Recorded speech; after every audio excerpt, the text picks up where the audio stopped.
Hi, Mama. Hi, sweetheart. How are you? I'm good. How are you? I'm good. What would you tell people about me as a kid when I was growing up? You were funny. You were outgoing. You had a tag along little sister who followed you everywhere you went. I don't think that you ever met a stranger, and you talked constantly. The good news is I grew up to be paid to talk for a living, so Yeah. that really worked out. Well, and I mean, you know, that one grocery store, there was an older gentleman that said, I think he's going to be a politician because he hasn't stopped talking from the time you opened the car door to the time you got into the store. Thank goodness that is not the job I ended up with. What do you remember about being a kid? I remember a very chaotic household, lots of children running everywhere. I remember lots of playing outside until the street lights came on. I don't think kids do that nowadays. They don't play outside. I remember being outside constantly, mostly so you get out of your hair so you get things done.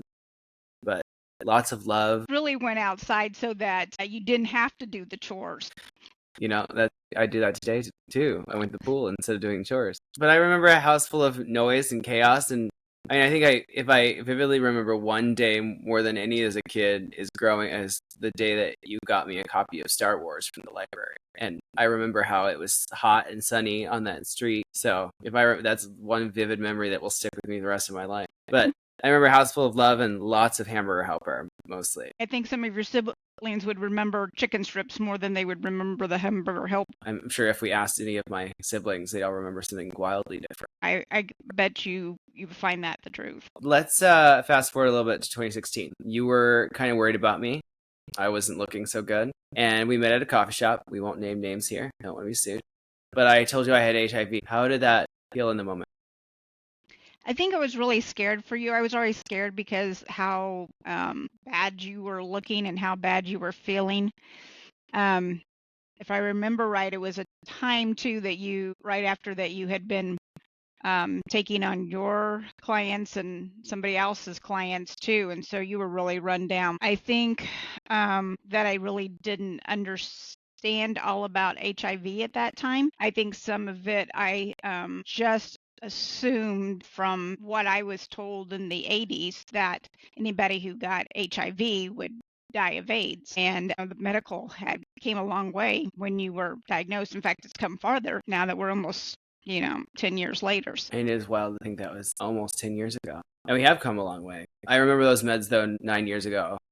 I didn't feel good to begin with, but those meds didn't make me feel any better. Those first couple of months were pretty bad. I remember being constantly sick and then taking on someone else's clients and just running 75 hours a week. I was invincible and I could just do it all. God, the universe decided you need to sit yourself down, and it was that was a hard thing when you grow when you're young and your mortality is a real thing. Yeah.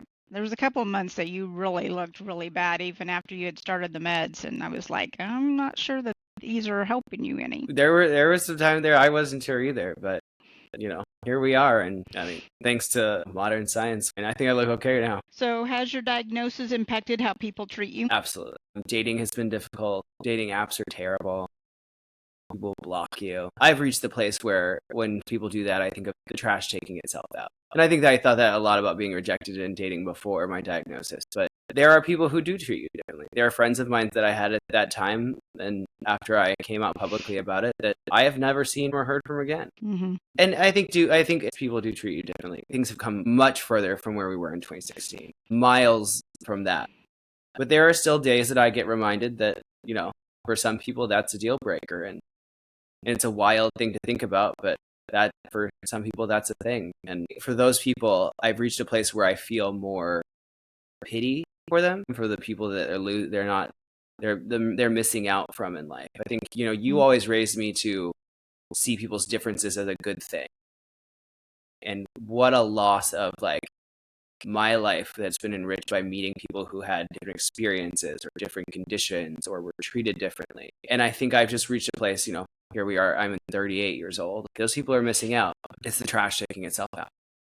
So that moment of me telling you 9 years ago, you kind of talked about this for a second, but what was your knowledge of and understanding of HIV at that point, and how much has that changed? Well, at that point, I think that my knowledge probably was that anybody who got HIV would automatically have AIDS and would never be cured of it. And I know it's not really completely a cure that it will go completely away, but Not yet. time has changed. Time has changed, and it's, the medical field has came a long way in making medicines to make it undetectable. So it's not a constant thing that you have to worry about, or anybody else around you had to be worry about. I mean, the truth is, I'll probably live longer than I'd like to in this world. And great news is that just last week they announced that they did a gene editing thing where they cut it out of healthy cells without it coming back. So there's hope for a cure still. We just have to still keep pressure on science and medicine that we keep working towards another, the next point. We've got, Right. we've gone for some people get to get a shot every 2 months, whereas some people take a pill every day. But we have reached a different point. So what most helped you move from that moment to where you are now? I think in that moment, especially when I talked to you, I felt like I'd let everybody down. I felt like I had worked so hard in a career and that I'd tried so hard to be perfect, and then I was suddenly not perfect. And I think in my conversations with people who were caring for me, they were like, "Oh," their initial thing was, "Hey, in some time, maybe you can be an ambassador for a pharmaceutical company. You can be on TV commercials." And I was like, absolutely not. No one's going to ever know about this. And it was watching a Carrie Fisher interview where she was talking about her mental health and how she felt that secrets make you sick. And I just knew at that point that I had been hearing from the crowd that I see in places that there were whispers. I mean, I looked pretty ill there for a little while, and I thought, if I get ahead of this, there isn't anything that you can say to me. If I tell everyone, then there isn't anything that you can say. Mm-hmm. And I posted this long post about, this is what was going on. I'm gonna be okay. But I had to get it off my chest. And I think that was one step. And I think in living that out loud and talking about it and being as visible as I have has made all of the difference.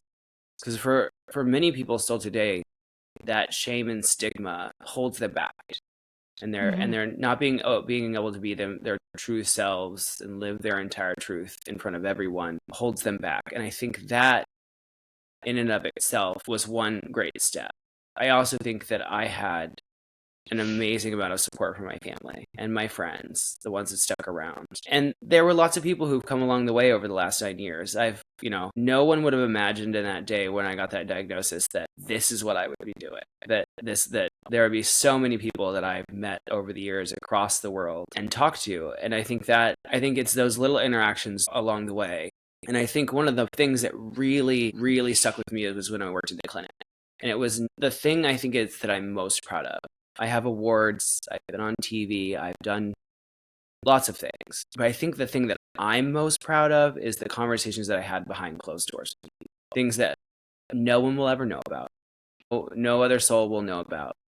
And it's in seeing those people still today that I see out in the community who are living and thriving, and those conversations maybe help them a little bit. And I think that's what helped me the most. Has my being so public about living with HIV been a challenge for you? No.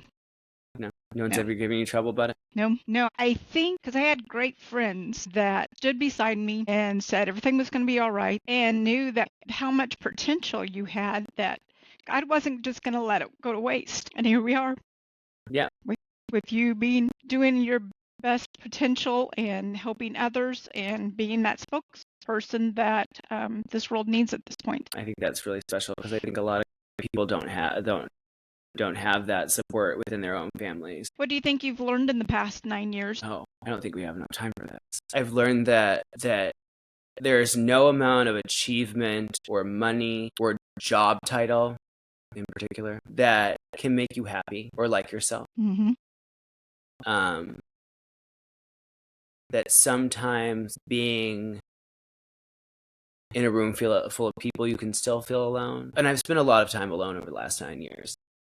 In planes, in hotels. And sometimes I can be on stage in front of thousands of people and it feels very lonely. Mm-hmm. I think I've learned to enjoy being alone with that person. I also think that I've learned that sometimes when you say truthful things that other people aren't comfortable saying, you become a voice instead of a victim. And I think that's truly where the magic lies.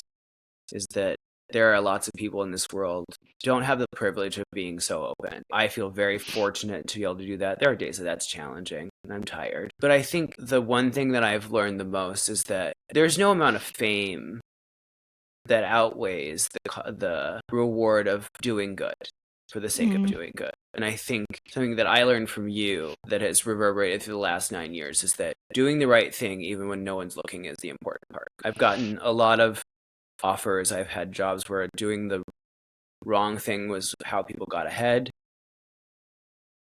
And I think I've learned that doing the right thing when no one's looking is the most important thing. So in the last 9 years, all the things I've done, when were you most proud? I can't think of a time that I haven't been proud. I mean, just like you said, being unique, being your own person, your integrity of being who you are is important. But I also think that because I don't feel like you and I live in two different worlds. We just live in two different set of people and places and things. You've always been inviting when you're doing something that I can come out and see you do, meet people who you hang out with all the time.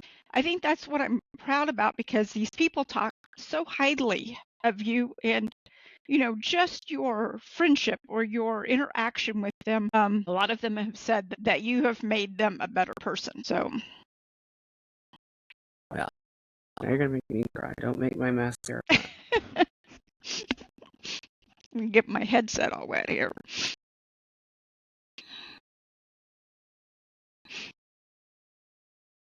What would you tell yourself 9 years ago or someone diagnosed today? I think that there's a lot of times, especially in this country, that young people are told that it gets better. Sometimes bad things happen. I think the difference is that you get better. You get better at handling things. Things won't always stay this way, but you get better at handling the things that comes your way. And I think at any point, someone newly diagnosed, or even myself 9 years ago, I think what I would tell them is that today's not going to last forever. Tomorrow will be a new day. And when you get down the road, you'll be astounded if you just persevere. You'll be astounded at how far you'll go. There's a real magic in being able to get up and dust yourself off and keep going. And it has not been a straight shot of all of it working. There have been lots of valleys, as many as the mountains as there's been lots of valleys where things were very dark and not great. But it is, even on the bad days, even on days where I feel sad or like the world is just falling apart, I just remind myself that this won't always stay this way.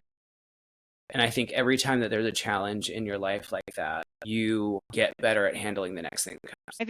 I think that's good advice for anybody in any situation. You just put one foot forward and take it one day at a time and know that tomorrow's a new day and it could be better and strive to find the good in that day. I think so. And I think the other thing too is that you just can't be hopeless. You have to hold on to hope because I think, and I feel like I remember you saying this when I was a kid, that if you hold on to hope, that's the last thing you got to hold on. You still got something to hold on to. What would you tell a parent who has a child who was diagnosed? Just hold on to them. Keep loving them, stand by them, know that there's advancements in medicine that is helping to cure this disease, but no matter what, that child is still your child. You just got to keep loving them. I love you. I love you.